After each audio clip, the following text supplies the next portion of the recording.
हाय, कैसे हैं आप सब लोग। Welcome to my channel. I am Seema from makeover blessings. अगर आप मेकअप में एक बिगनर हैं तो best way to start is to create a subtle and natural look. Natural और सटल लुक का नियम है कि लेस इज़ मोर। जितना कम प्रोडक्ट आप यूज़ करेंगे उतना ही नेचुरल लुक आप क्रिएट कर पाएंगे। कोई भी प्रोडक्ट ज़रूरत से ज़्यादा यूज़ नहीं करना है और ब्लेंडिंग पर भी बहुत ही ध्यान देना है। तो चलिए हम अपना आज का ये beginner friendly subtle look start करते हैं।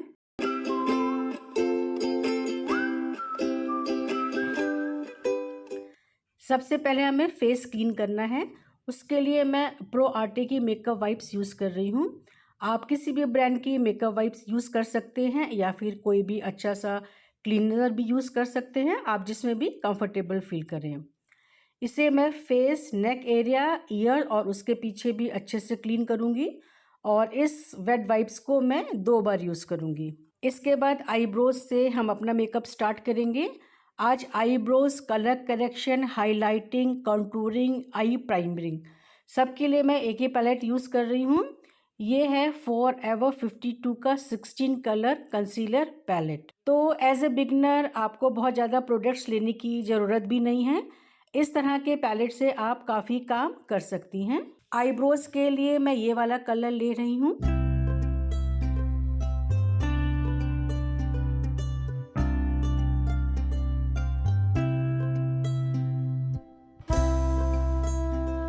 आई मेकअप स्टार्ट करने से पहले आई प्राइमर अप्लाई करना है, तो उसके लिए मैं ये वाला शेड यूज़ कर रही हूँ। एज ए बिगनर आप ये ज़रूर याद रखिएगा कि आई शेडो यूज़ करने से पहले आईज को प्राइम करना बहुत ज़रूरी है।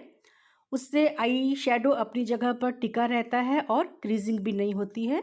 आई प्राइमर को अप्लाई करने के बाद इस तरह से एक छोटे से ब्यूटी ब्लेंडर की हेल्प से ब्लेंड कर दीजिए और फिर थोड़ा सा कॉम्पैक्ट या लूज पाउडर लेकर उसको सेट कर दीजिए। आई मेकअप के लिए आज हम डिलांसे का ये वाला पैलेट यूज़ करेंगे, मिस्टीरियस क्वीन। उसमें से सबसे पहले मैं ये वाला कलर लूँगी और एप्लीकेशन के लिए पीएससी का ब्रश यूज़ कर रही हूँ, PE20। इस कलर को मैं पूरी आईलिड पर अप्लाई करूँगी।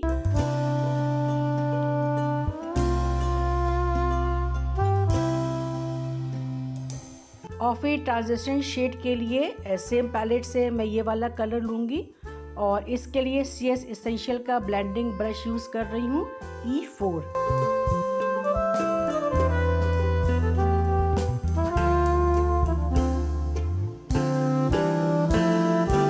अब मैं CS एसेंशियल का दूसरा ब्रश लूँगी, E3, और ये वाला कलर लेकर अप्लाई करूँगी।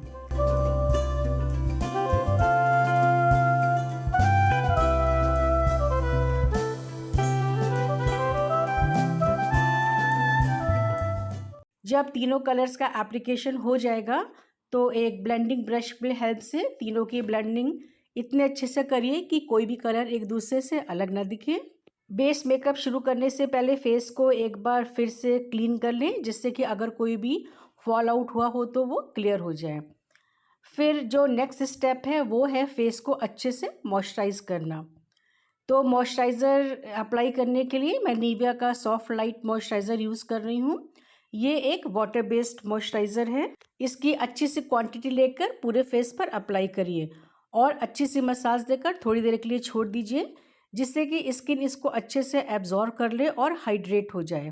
एज ए बिगनर आप इस बात को ज़रूर याद रखिएगा कि किसी भी मेकअप करने से पहले स्किन प्रिपरेशन एक बहुत ही इम्पॉर्टेंट स्टेप है।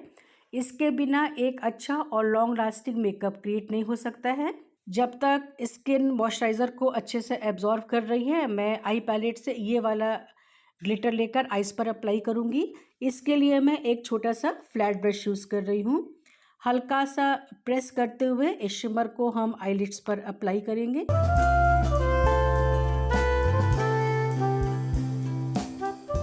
आईलाइनर एप्लीकेशन के लिए मैं मेबेलिन का आईलाइनर यूज़ कर रही हूँ। ये एक वाटरप्रूफ आईलाइनर है। बेस स्टार्ट करने से पहले फेस को प्राइम करना बहुत ज़रूरी है। एज ए बिगनर आप इस पॉइंट को हमेशा याद रखिएगा कि प्राइमर न केवल फेस के पोर्स को क्लोज करता है, बल्कि स्किन को स्मूथ भी करता है ऑयल प्रोडक्शन को डिक्रीज करता है और फेस के टेक्सचर को भी बेटर करता है। टेक्सचर के बेटर होने से मेकअप क्रीज नहीं होता है और फाइन लाइंस में भी सेटल नहीं होता है, और इन सब की वजह से मेकअप लॉन्ग लास्टिंग भी होता है।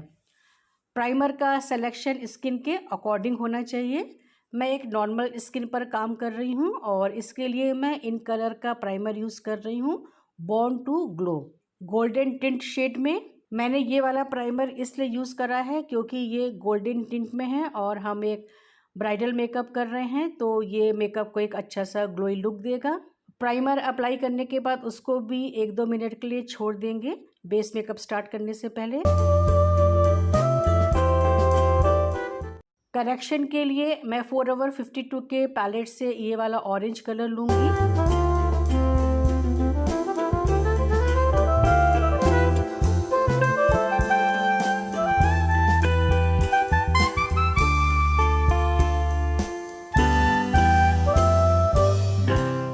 फेस के फ्लॉस को करेक्ट करने के बाद उसे कंसील करना भी ज़रूरी है। उसके लिए मैं इन दोनों कलर्स को मिलाकर यूज़ करूँगी। करेक्शन और कंसीलिंग दोनों के लिए मैंने पीएससी का स्पॉटलाइट ब्रश यूज़ किया है 03। ये ट्यूटोरियल एक बिगनर फ्रेंडली ट्यूटोरियल है, तो इस स्टेज पर मैं आपको एक्सप्लेन करूँगी कि करेक्शन के बाद कंसीलिंग क्यों ज़रूरी है। इस साइड पर आप देखिए कि ऑरेंज करेक्टर को मैंने कंसील कर दिया है, तो इस साइड का फेस कितना इवन लग रहा है, और इस साइड पर जहाँ पे मैंने कंसीलर को अप्लाई नहीं करा है फेस ऑरेंज लग रहा है। अगर इस साइड को मैं ऐसे ही छोड़ दूंगी और फाउंडेशन अप्लाई कर दूंगी तो ये साइड वाला लुक इवन और फ्लॉलेस होगा, लेकिन इस साइड में ऑरेंज कलर फाउंडेशन के नीचे दिख सकता है, जिसकी वजह से फाउंडेशन का कलर भी चेंज हो सकता है और फ्लॉलेस लुक भी नहीं आएगा। इसलिए करेक्शन के बाद हमें उसको कंसील करना बहुत ज़रूरी है। अब मैंने दोनों साइड्स को कंसील कर दिया है, तो एक डैम ब्यूटी ब्लेंडर के हेल्प से इवन कर दूंगी। बेस के लिए आज मैं नार्स का फाउंडेशन यूज़ कर रही हूँ, बार्सिलोना। इसको मैं एक फ्लैट फाउंडेशन ब्रश की हेल्प से पूरे फेस पर अप्लाई करूँगी। थोड़े थोड़े पार्ट्स पर अप्लाई करने के साथ ही ब्लेंडिंग भी करती जाऊँगी।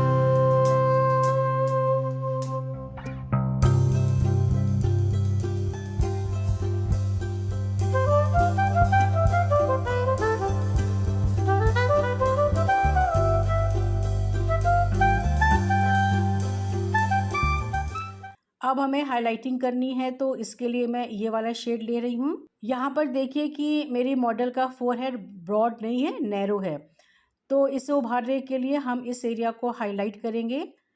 फेस के जिस पार्ट्स को हमें उभारना होता है वहाँ पर हम हाईलाइटिंग करते हैं, और जिस पार्ट्स को हमें छुपाना या दबाना होता है वहाँ पर कॉन्टूरिंग करते हैं। अब हमें चीक्स पर हाईलाइटिंग करनी है, तो इसके लिए मैं इस तरह का एक लार्ज ब्रश लूँगी। ये दी मस्क इंडिया का ब्रश है MBM 40, और कान के इस हिस्से से लिप्स की तरफ डायरेक्शन रहेगा, लेकिन लिप्स तक नहीं ले जाऊंगे, मिडिल ऑफ द आईज तक ले जाकर ही छोड़ देंगे। सेम प्रोसेस हम दूसरी साइड भी करेंगे। कान के इस पार्ट से हम नीचे की डायरेक्शन की तरफ ले जाएंगे। अब फेस को सीधा करके सामने की तरफ खड़े होकर एक बार आप चेक कर लिया करिए। जब लगे कि दोनों साइड्स सिमिलर हैं तो ब्लेंडिंग कर दीजिए। इस तरह से ब्लेंडिंग करिए कि कोई भी शार्प लाइन विजिबल ना हो। अंडर आईज, नोज और चिन पर भी हाइलाइटिंग करके ब्लेंडिंग कर देंगे।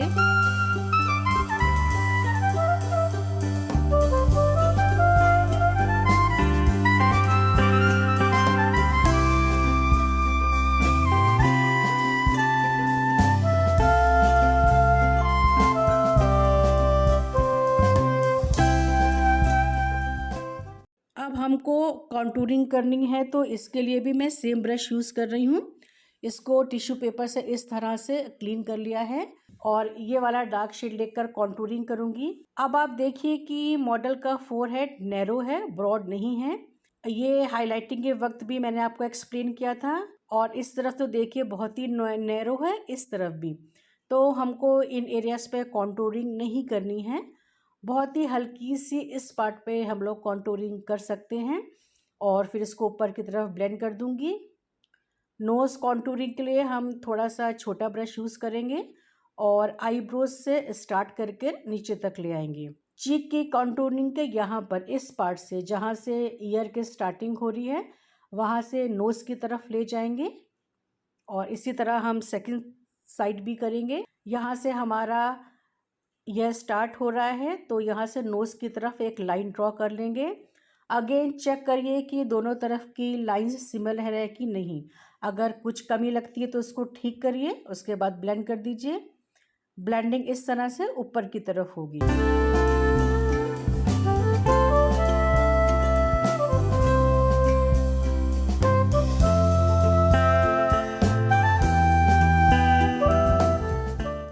अब हमें चिन एरिया को कंटूर करना है तो कान के पीछे से चिन की तरफ कंटूर लाइन को लाएंगे।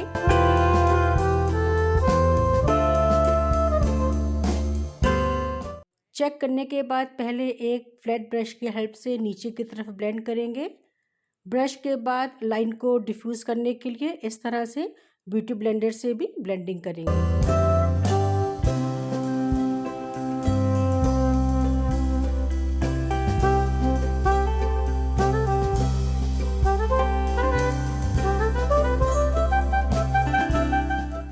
अब हमने कॉन्टूरिंग और हाइलाइटिंग कर ली है तो मैं फिर से पहले वाला ब्यूटी ब्लेंडर लूँगी। ये थोड़ा सा सूख गया है तो इसको गीला कर लिया है और देखिए इसमें से कितना पानी निकल रहा है।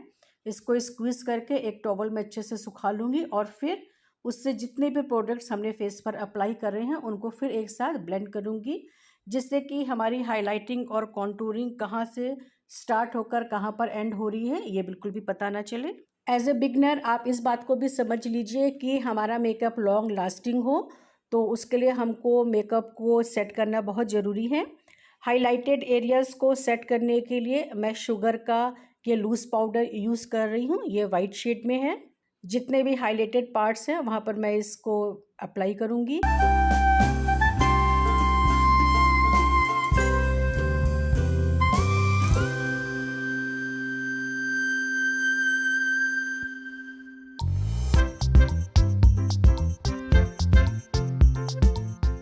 कॉन्टूर पार्ट्स को सेट करने के लिए भी मैं शुगर का ही लूज़ पाउडर यूज़ कर रही हूँ। इसका नंबर है 50 और शेड है कैपुचिनो।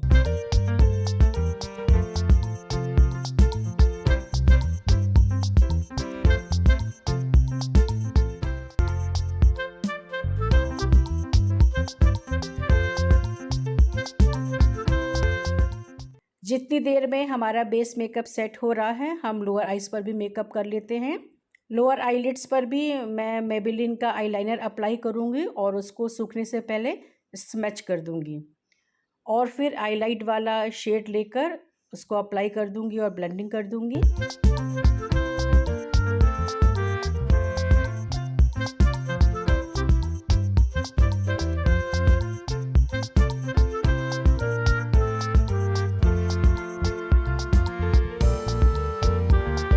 आँखों के अंदर मैं लैक्मे का काजल अप्लाई कर रही हूँ।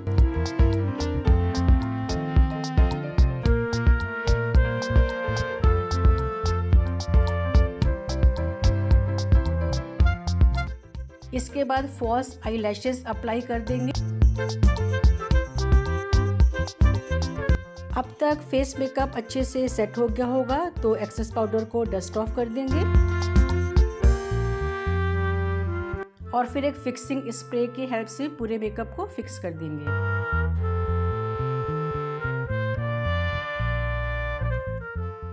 अब यहाँ पर मैं शुगर का ब्रॉन्जर यूज़ कर रही हूँ। इसका नंबर है 02 और शेड है वुडी वंडर। ब्रॉन्जर अप्लाई करने के लिए मैं क्रायलॉन का ये वाला ब्रश यूज़ कर रही हूँ।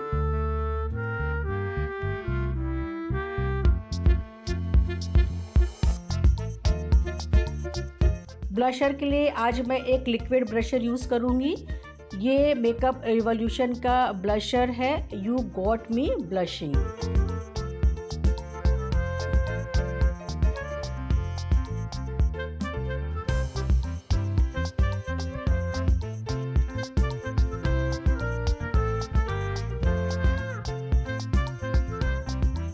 हाइलाइटिंग के लिए मैंने स्विस ब्यूटी का हाइलाइटर यूज़ किया है, फ्यूजन हाइलाइटर।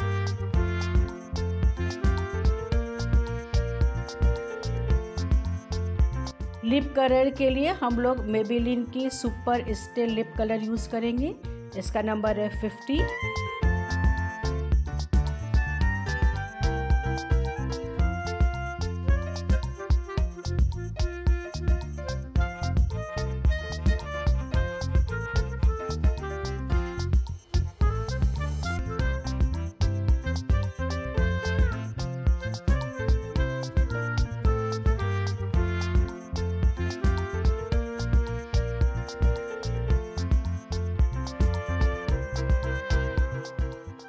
और ये है हमारा फिनिश्ड लुक। उम्मीद करती हूँ कि एज ए बिगनर ये ट्यूटोरियल आपके लिए काफ़ी हेल्पफुल रहेगा। नेक्स्ट ट्यूटोरियल तक be happy, be healthy and keep smiling.